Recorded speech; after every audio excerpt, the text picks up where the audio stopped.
کرنے والوں میں سے شمار ہوتا ہے۔ کوئی بندہ اگر فجر نماز پڑھ کر کے مصلی پر بیٹھا رہتا ہے اور اشراق وہاں سے پڑھ کر کے جاتا ہے تو اس کو کامل حج اور عمرے کی ثواب ملتا ہے۔ اللہ پاک کو جو انعام دے رہا ہے کیا اس نے جماعت سے نماز ادا کی، ایک نماز پڑھی اس کے اوپر 50 الگ سے اللہ تبارک بنا رہا ہے، رات ذکر کرنے والوں کو شمار ہے۔ اشراق پڑھ کے وہ اسی جگہ پر بیٹھا رہا لیکن کامل حج اور عمرے کا ثواب دے دیا۔ حالانکہ اگر کوئی انسان کامل حج اور عمرہ کرتا ہے کتنے دن سے خرچ کرتا ہے، کتنی جان مال کی قربانی دیتا ہے جو وہاں جا کر کے واپس آتا ہے۔ تو یہ اللہ تبارک و تعالیٰ کی اس انسان پر کی ہوئی نعمتیں ہیں جس کے ذریعے اللہ تبارک و تعالیٰ یہ چاہتے ہیں کہ میرا بندہ میرے غضب اور میری ہلاکت سے بچ جائے اور میری رحمت کے سائے میں جائے۔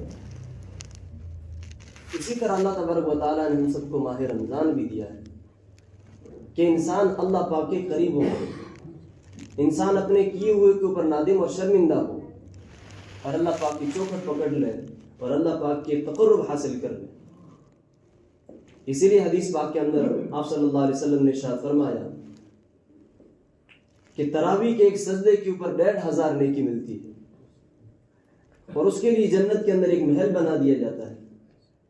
یہ کیوں اتنی نعمتیں دی جا رہی ہے؟ یہ اسی لیے کہ انسان اللہ کے قریب ہو۔ اس لیے کہ حدیث پاک کے اندر ارشاد ہے کہ نبی پاک صلی اللہ علیہ وسلم نے ارشاد فرمایا کہ جب انسان کوئی گناہ کرتا ہے تو اس کے گناہ کی وجہ سے اس کے دل کے اوپر سیاہ داغ ہو جاتا ہے اور جو وہ گناہ کرتا رہتا ہے اس کا داغ بڑھتا ہی چلا جاتا ہے حتیٰ کہ اس کا دل پورا کا پورا سیاہ ہو جاتا ہے، جس کو قرآن کریم کے اندر یوں ارشاد فرمایا فَإِنَّهُ آثِمٌ قَلْبُهُ کہ اس کا دل پورا کا پورا گناہ کے اندر ملوث ہو چکا ہے۔ اب جب اس کا پورا دل سیاہ ہو چکا ہے تب اس کا پورا جسم، اور دوسری حدیث کے اندر اللہ نبی علیہ الصلوۃ والسلام نے ارشاد فرمایا القلب سید الاعضاء کہ جو جسم ہے، جو دل ہے، یہ دل پورے جسم کا سردار ہے۔ تو یہ جو دل ہوتا ہے یہ پورے انسان کو کور کرتا ہے اور پورے انسان کی حرکت کو لے کر کے چلتا ہے۔ آپ نے دیکھا آپ کے اندر کبھی طاقت ہوتی ہے لیکن دل نہیں چاہتا تو کام نہیں ہو پاتا، اور کبھی طاقت نہیں ہوتی ہے لیکن دل کی چاہت ہوتی ہے تو مجبوری کے اندر بھی کر بیٹھتے ہیں۔ تو یہ جو دل ہوتا ہے یہ انسان کے پورے حرکت کو لے کر کے چلتا ہے۔ تو جب انسان گناہ کر کر کے پورا دل جب سیاہ ہو جاتا ہے تو پھر جب اس کا دل اتنا سیاہ ہو جاتا ہے کہ پھر جب اس کی چاہے کانوں سے اذان ٹکرائے، چاہے اس کو دین کی دعوت دی جائے، چاہے اس کے سامنے جنازے اٹھائے جائے، اس کو کوئی فرق نہیں پڑتا ان باتوں سے، کیونکہ گناہ کر کر کے اس کا دل اتنا سخت ہو چکا ہے کہ اب اس کے نزدیک اچھائیاں اور برائیاں سب برابر ہو چکی ہیں۔ اور جب کوئی انسان نیک اعمال کرتا ہے تو اللہ پاک اس اعمال کی وجہ سے اس کے دل کے اوپر سفید داغ ہو جاتا ہے، اور جو اعمال کرتا رہتا ہے تو اس کا دل آہستہ آہستہ کرتے کرتے اتنا منور اور اتنا روشن ہو جاتا ہے، جس کو قرآن شریف نے کہا ہے قلب منیب، کہ ہمیشہ پھر اچھائیوں کی طرف لے جاتا ہے۔ پھر اس کو دنیاوی چیزیں اچھی نہیں لگتی، اس کو گناہوں کے کام اچھے لگتے ہی نہیں ہیں۔ ہلکا سا گناہ کی طرف مائل ہوتا ہے، اس کو دل فوراً متنبہ کرتا ہے کہ اے بندے اللہ کی طرف سے ہٹ رہا ہے، گناہوں کے کام کی طرف جا رہا ہے۔ تو میرے بزرگوں اور دوستوں، یہ پورا کا پورا سسٹم اس دل کے ہاتھ کے اندر ہوتا ہے۔ اب جو بندے جتنے اللہ کی طرف بڑھ کر کے آتے ہیں ان کا دل اتنا صاف ہوتا ہے، اور بعض وہ لوگ ہوتے ہیں جن کو توفیق نہیں ہوتی ہے، انہوں نے اپنے دل پر محنت نہیں کی، کبھی سوچی نہیں اچھائی کی، تو دل کے اوپر داغ لگ کر کے آج ان کے دل اتنے سیاہ ہو چکے ہیں کہ ماہ رمضان اور غیر ماہ رمضان ان کے نزدیک سے برابر ہو چکے ہیں۔ تو یہ نفس ہے، اس نفس کی پرورش اور اس نفس کو مضبوط کرنے کے لیے اللہ تبارک و تعالیٰ نے ہم سب کو ماہ رمضان دیا ہے۔ قرآن شریف کے اندر اللہ پاک جو آیت فرماتے ہیں یا ایھا الذین آمنوا کتب علیکم الصیام کما کتب علی الذین من قبلکم لعلکم تتقون، تاکہ تم متقی بن جاؤ۔ یہ متقی کیا ہے؟ یہ متقی یہی ہے کہ تمہارا نفس اتنا پاکیزہ ہو جائے، تمہارا نفس اتنا صاف ہو جائے، نفس کے اندر اللہ کا خوف اور اللہ کی خشیت، اللہ کی غضب اتنا نازل ہو جائے کہ ہر قدم پر تم سوچو کہ اللہ راضی ہے کہ نہیں ہے، حضور پاک صلی اللہ علیہ وسلم کا یہ طریقہ ہے کہ نہیں ہے۔ یہ متقی بننا ہوتا ہے۔ تو اللہ تبارک و تعالیٰ نے ماہ رمضان میں اس لیے دیا ہے کہ انسان 11 مہینے کے اندر جو اپنی مصروفیات کے اندر، اپنے کاروبار کے اندر، اپنی ضروریات کے اندر لگ کر کے کبھی نمازیں فوت کرتا رہا، کبھی کوئی گناہ کرتا رہا، کبھی مساجد سے دوری اختیار کرتا رہا، اس ایک مہینے کے اندر انسان اپنے آپ کو ساری مشغولیات سے فری کر کے اللہ کی چوکھٹ پہ ڈالتا ہے۔ اور اس دل کے اوپر جو داغ لگے ہیں سیاہ، جس کی وجہ سے دل سیاہ ہو گیا ہمارا، اس دل کو واپس سفید کرنے کی کوشش کریں۔ اور یہ جب سفید ہوگا کہ جب ہم آج ہی سے اللہ سے توبہ کریں گے اور اس بات کا عہد کریں گے کہ اس ماہ مبارک کے اندر ہماری آنکھ سے کوئی گناہ نہیں ہوگا انشاءاللہ، کان سے کوئی گناہ نہیں ہوگا، زبان کے اندر بالکل حرام لقمہ تک نہیں جائے گا، ہماری سوچ بالکل پاکیزہ ہوگی، ہماری پوری زندگی کو ہم انشاءاللہ العزیز اسی رمضان سے بدلنا ہے۔ اس لیے کہ میں نے کہا کہ جب اگر نفس مطمئن نہیں ہوگا، نفس پاک نہیں ہوگا، جو نفس ساتھ نہیں دے گا تو بھلے ہمارے پاس سے جنازے اٹھے، چاہے ہمارے اوپر عذاب نازل ہو، لیکن ہمیں نماز کی توفیق نہیں ہوگی۔ اس لیے سب سے پہلے اس نفس کو متقی بنانا ہوتا ہے، اور اس نفس کو متقی بنانے کے لیے اللہ پاک نے ماہ رمضان دیا ہے کہ اس نفس کے اوپر زور ڈالو۔ یہ نہیں چاہتا ہے پھر بھی تم کرو اللہ کے کام، جب اس طرح کرو گے تو نفس جو مغلوب ہو جائے گا، اور یہ جو نفس ہوگا نفس مطمئنہ بن جائے گا۔ ورنہ پورے مہینے کی حالت ہی ہوتی ہے، پورے سالوں کی حالت ہی ہوتی ہے ہماری کہ نفس گندگی اور غلاظت سے بھر جاتا ہے تو نفس لمارہ اور نفس لمارہ ہو جاتا ہے۔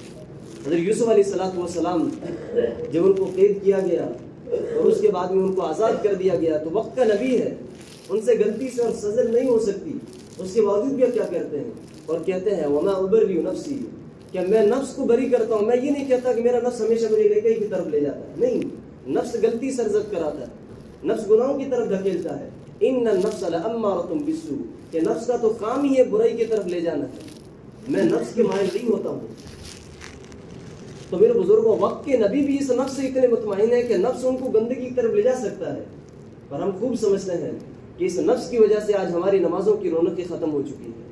آج جو بھی عبادت کرتے ہیں اس عبادت کے اندر کیوں نہیں لذت آتی ہے، اللہ کے سامنے ہاتھ اٹھاتے کیوں نہیں آنسو آتے، یہ سارے نفس ہی کی سختی کی وجہ سے۔ تو میرے بزرگوں اور دوستوں، اس ماہ رمضان سے ہمیں یہ عزم اور ارادہ کرنا ہے کہ اپنے نفس کو ہمیشہ متقی بنانا ہے، اور پوری وہ چیزیں جو منکرات ہیں، جس کے اللہ کے نبی علیہ السلام نے منع کری، ان سب سے باز آنا ہے۔ اس لیے کہ عقل مند وہ نہیں ہے کہ جو نفس کی مانے اور جو دنیا کی خواہشات ہے اس کے مطابق چلے، عقل مند وہ ہے جو نفس کی نہ مانے بلکہ اللہ اور اس کے رسول کی مانے۔ ایک شخص نے اللہ کے نبی علیہ السلام سے سوال کیا، من اکیس الناس یا نبی اللہ، اے اللہ کے نبی سب سے زیادہ عقل مند کون شخص ہے؟ ومن احزم الناس، دور اندیش عاقبت اندیش کون شخص ہے؟ حضور پاک صلی اللہ علیہ وسلم نے فرمایا، جس بندے کے اندر دو صفات ہوگی وہ بندہ عقل مند ہے، چاہے وہ بندہ مانے یا نہ مانے، اور چاہے اس بندے کی صفت چاہے وہ ریڑھی والا ہو، چاہے سائیکل والا ہو، چاہے بلڈنگ والا ہو، چاہے جھوپڑ پٹی والا ہو، اگر اس کے اندر دو صفت پائی جائے تو عقل مند ہے، دنیا کے نہیں آخرت کے اعتبار سے۔ اور اگر جس کے اندر یہ دو صفات نہیں ہے، بھلی رعایا اس کے پیچھے گھومتی ہو، اس کے پاس وہ ارب پتی خرب پتی جو بھی ہو، لیکن اللہ کے نبی علیہ الصلوۃ والسلام اور اللہ کی نظر کے اندر وہ عقل مند نہیں ہے۔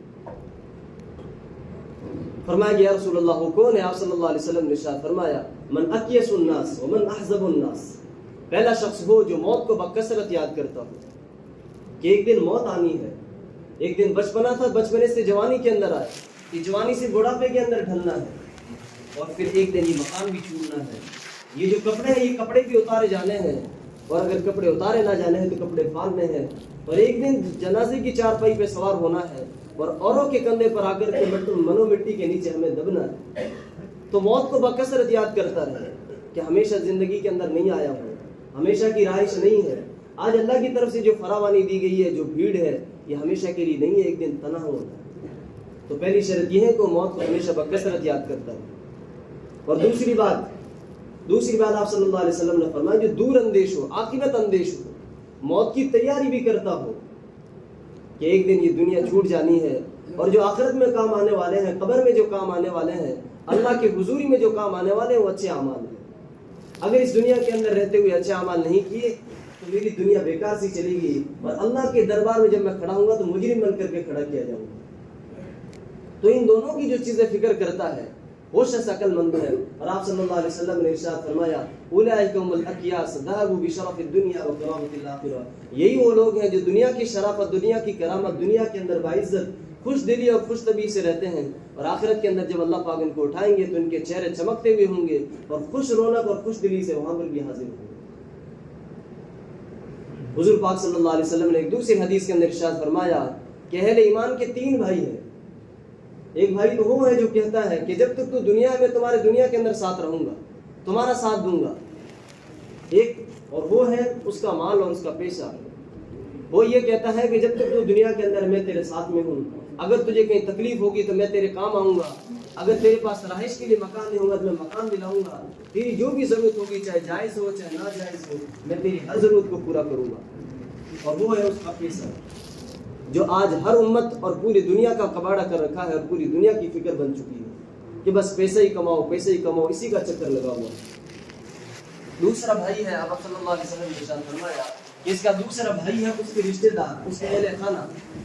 یہ بھائی وہ ہے جو کہتے ہیں کہ نہیں دنیا تک نہیں, دنیا کے بعد بھی ہم تمہارے ساتھ میں رہیں گے, اور حتیٰ کہ جب تو مر جائے گا تو اس کے بعد میں تیرا کفن بھی دیں گے, تجھے غسل بھی دیں گے, تیری نماز جنازہ پڑھیں گے اور تجھے قبر میں بھی دفن کریں گے.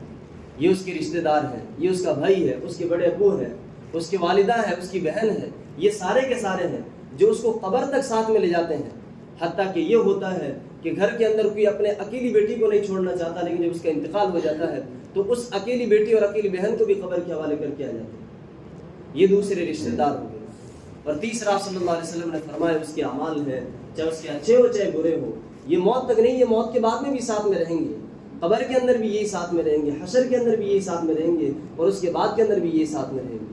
حضور پاک صلی اللہ علیہ وسلم نے ارشاد فرمایا اما القبر روضۃ من ریاض الجنہ او حفرۃ من حفر النار, کہ لوگوں آگاہ رہو, یہ دنیا کی زندگی تو تم جیسے بھی گزار رہے ہو, کوئی مالداری سے گزار رہا ہے, کوئی فقیری سے گزار رہا ہے, کسی کے گھر کے اندر حالات ہیں, کسی کے گھر کے اندر خوشیاں ہیں, لیکن لوگوں سنو, اس کے بعد کی جو منزل ہے قبر, یا تو وہ جنت کے ٹکڑوں میں سے ایک ٹکڑا ہے یا جہنم کے ٹکڑوں میں سے ایک ٹکڑا ہے. اس کی تیاری, اس کے رزلٹ ہمیں دنیا ہی کے اندر نکالنا ہوگا. اللہ پاک نے قرآن شریف کے اندر ارشاد فرمایا فمن شاء اتخذ الی ربہ مآبا, کہ جو شخص یہ چاہے کہ اس کی آخرت بھلی ہو, جو شخص یہ چاہے کہ دنیا کے اندر سے آخرت کے لیے نفع لے کر کے جائے, اچھا سامان لے کر کے جائے, اس کو چاہیے کہ دنیا ہی کے اندر فکر کرے, آخرت کی فکر اس کو کام نہیں دے گی, یہ دنیا ہی کا موقع ہے.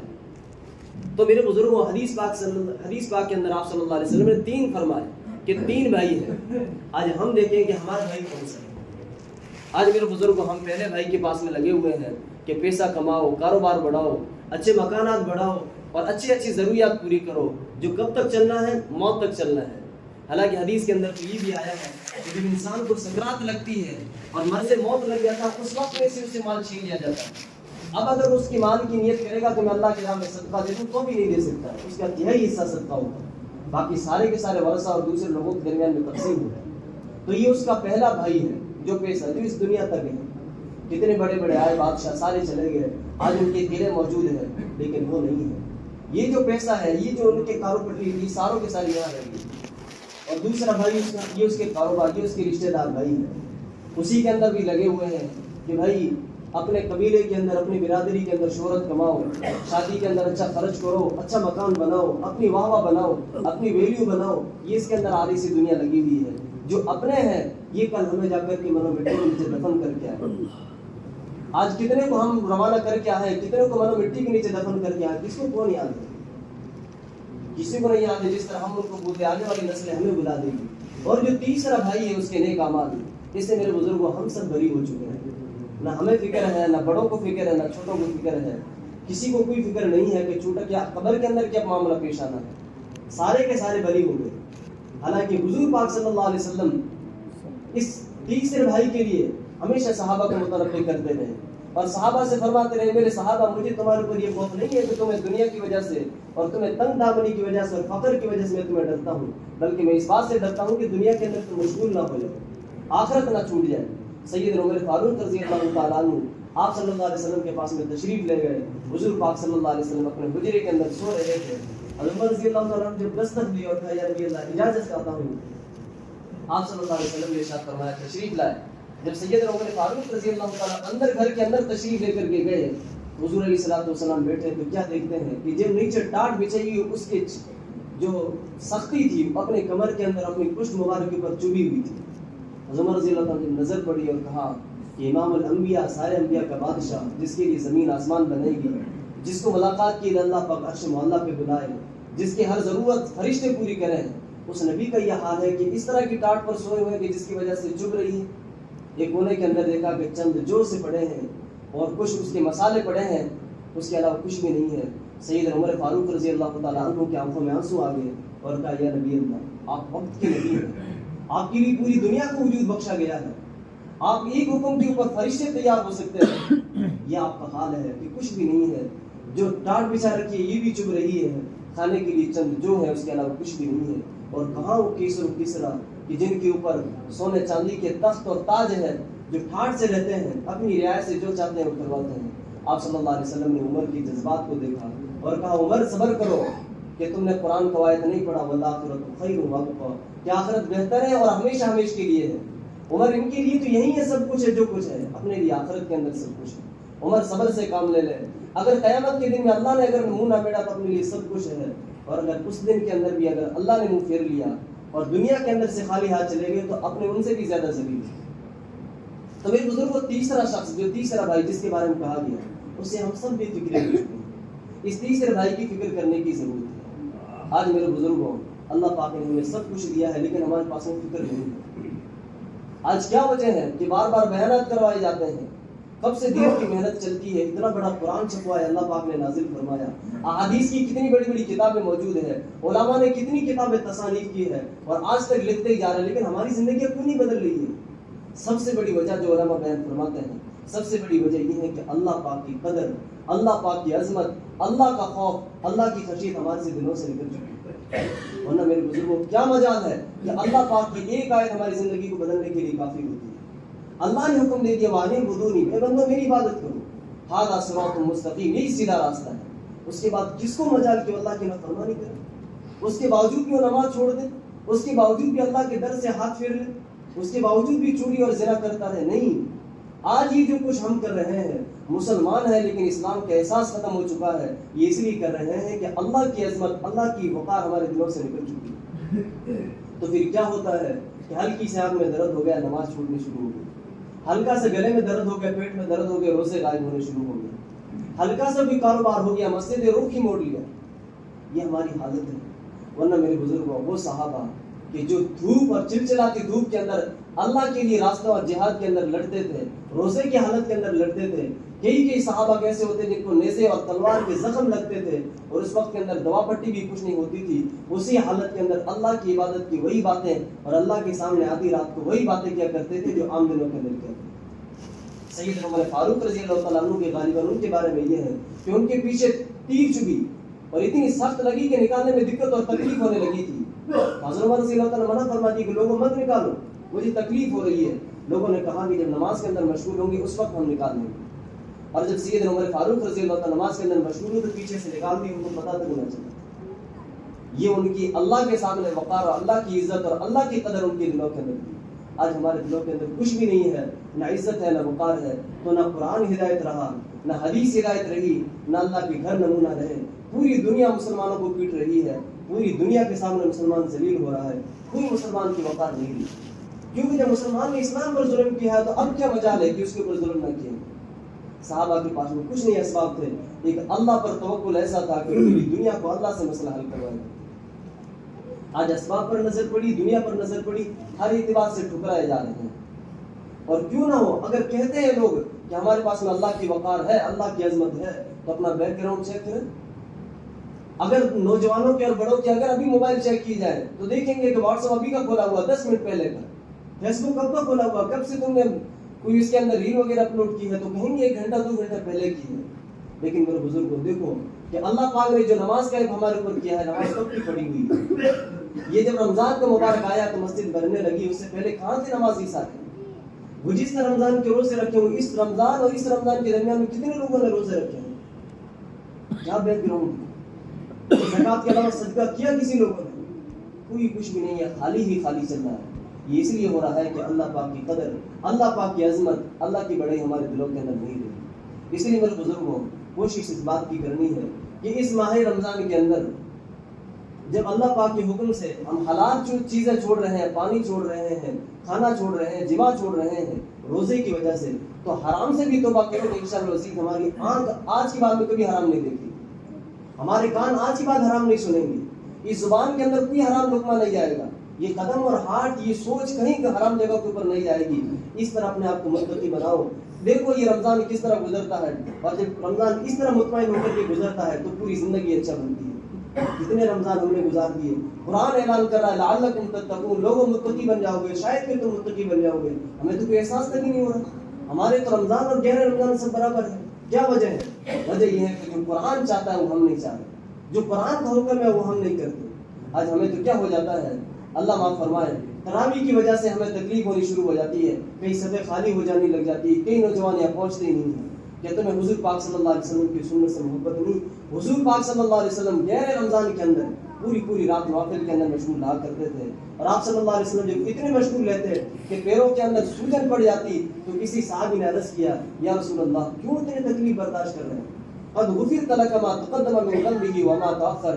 آپ تو وہ ہستی ہیں، آپ تو وہ شخصیت ہے جس کے پہلے اور اگلے سارے گناہ معاف کر دیے گئے. کیا آپ اتنی تکلیف اٹھا رہے ہیں؟ آپ صلی اللہ علیہ وسلم ارشاد فرماتے ہیں افلا اكون عبدا شكورا، اے میرے بندے کیا میں اللہ کا شکر گزار بندہ نہ بنوں؟ اللہ نے مجھے سب کچھ دیا، میں اس کو کیسے بھول جاؤں؟ یہی تو اس اللہ کو منانے کا موقع ہے، یہی تو اللہ کو قریب ہونے کا موقع ہے. حضرت فاطمہ رضی اللہ تعالی عنہا رات کے غیر رمضان کے اندر 2 رکعت نوافل میں اس طرح لگ جاتی تھی کہ 2 رکعت مکمل نہیں ہوتی تھی، آسان کی آواز آ جاتی تھی. جب سیدنا بلال حبشی رضی اللہ تعالیٰ عنہ کی آواز سنتی تو اللہ کے سامنے گڑیا ہو، اللہ کے سامنے آواز اٹھاتی اور کہتی اے اللہ تو نے رات اتنی چھوٹی کر دی ہے کہ یہ محمد کی بیٹی یہ تیری ایک بندی جی بھر کر کے 2 رکعت نہ پڑھ سکے. آج ہماری لذتیں کہاں ہے نماز کی؟ احساس تک نہیں ہوتا ہے. پوری نماز ایسی پڑھ گئی، ایک نماز بھی اس طرح کی یاد نہیں آتی کہ جس کے اندر پورا اللہ کے اوپر یقین کر کے پڑھا. کوئی اس طرح کے اعمال نہیں ہے جو خفیہ طور پر کیے ہو.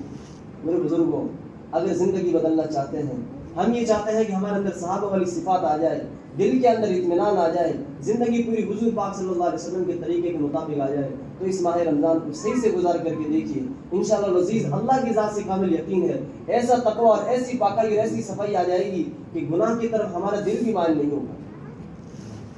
اس لیے کہ ساروں کے نفس جو بن چکے ہیں، نفس ہمارے بن چکے ہیں، سارے کے سارے برائی کی طرف ہمیں کھینچ رہے ہیں. اس لیے میرے بزرگوں اور دوستوں کوشش کریں اس ماہ رمضان کو ہم پاکیزہ اور حلال چیزوں کے ساتھ میں گزاریں، حرام سے بچائیں.